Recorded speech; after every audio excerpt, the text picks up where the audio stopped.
നബി സല്ലല്ലാഹു അലൈഹി വസല്ലമിനെ തോളിലേറ്റി ത്വൽഹ റളിയല്ലാഹു അൻഹു കൊണ്ടുപോയ വഴിയാണ്ടിലേക്കാണ് ആ കാണുന്ന ഗുഹക്കുള്ളിലേക്കാണ് നബി സല്ലല്ലാഹു അലൈഹി വസല്ലമ കൊണ്ടിരുത്തിയത്. സല്ലല്ലാഹു അലൈഹി വസല്ലമ ത്വൽഹ റളിയല്ലാഹുവിന്റെ തോളിൽ ചവിട്ടിയിട്ടാണ് അതിന്റെ ഉള്ളിൽ കയറിയിരുന്നതെന്നാ പറയപ്പെടുന്നിട്ടില്ലേ.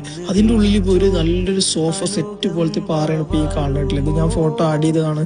ഇപ്പൊ ഇത് ക്ലോസ് ചെയ്ത് കാണാൻ ഇതിന്റെ ഉള്ളിൽ കാണാൻ കഴിയില്ല. നമുക്ക് ഇത് ക്ലോസ് ചെയ്ത് കാണാം. ഇതിന്റെ ഉള്ളിൽ ഇതുപോലത്തെ ഒരു സോഫ സെറ്റ് പോലത്തെ ഒരു പാറനെ ഇതിന്റെ ഉള്ളിലുണ്ട് എന്ന് പറയുന്നത്. നബി സല്ലല്ലാഹു അലൈഹി വസല്ലമനെ ശത്രുക്കൾക്ക് ഒരിക്കലും കാണാൻ കഴിയില്ല. ഇതിന്റെ ഉള്ളിലേക്ക് ഏത് ഭാഗത്തു നിന്നാണെങ്കിലും നോക്കിയാൽ കാണാൻ കഴിയാത്തൊരു അങ്ങനത്തെ ഒരു സേഫ് ആയിട്ടുള്ള ഒരു സ്ഥലം തന്നെ ആയിരുന്നിട്ടുള്ളത്.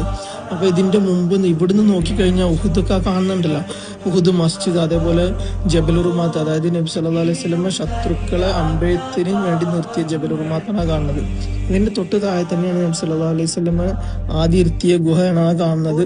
അതുപോലെ മസ്ജിദുൽ ഫസലാണ് ആ കാണുന്നത്. ഇതെല്ലാം ഇതിന്റെ താഴെയാണ്. ഇവിടെ നിന്ന് കഴിഞ്ഞാൽ ഉഹുദ് മൊത്തമായിട്ടില്ല. ഈ ഒരു കാറ്റൊക്കെ അടിക്കുന്ന സമയത്ത് നമുക്കൊരു പ്രത്യേക ഒരു സ്മെല്ല് ഇതിന്റെ പുറത്ത് നിൽക്കുമ്പോൾ തന്നെ ഫീൽ ആവും. ഇത് കുറച്ച് കഴിഞ്ഞ് ചിലപ്പോൾ ഇതിന്റെ ഇതും ഓപ്പൺ ആക്കാൻ സാധ്യതയുണ്ട്. അപ്പൊ അൽഹംദുലില്ലാഹ് എല്ലാവർക്കും ഇവിടെ വന്ന് ഇതെല്ലാം കാണാനൊക്കെ അല്ലാഹു തൗഫീഖ് നൽകി.